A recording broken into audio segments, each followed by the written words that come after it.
si Magaling Henyo Purpose. Isa po ako sa mga members po dito sa aming business community. At natutuwa po ako dahil pinaunlakan po ako ni Ka Delphine. Yes, kahit na magkaiba po yung ano namin, yung time zone po namin, he was able to um, at least devote even just 15 or 30 minutes the most sa kanyang oras. He could share also his journey on this business.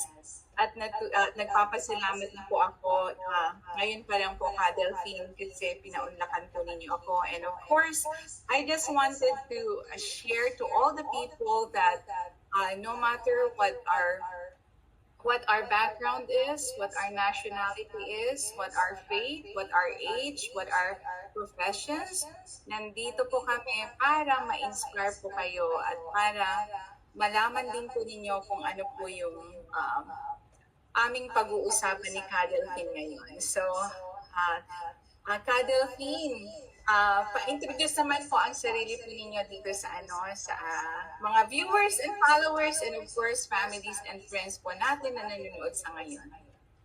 Sige po. Hello everyone. I am Delphine Dosol. I am living in Edmonton, Alberta, Canada.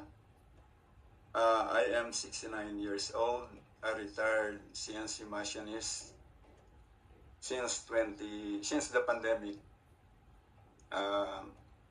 At present, I am a digital business entrepreneur, and I started just last September 2023, last year.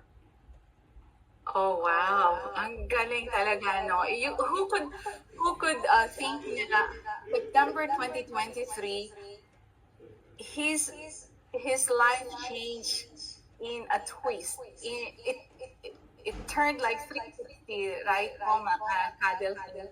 Right? Kasi he was a retiree already and yet he still have his own purpose. Ano po yung rason, Ka Delphine, why you ventured into online digital marketing? I am not a Facebook regular. I just have those maybe once a month.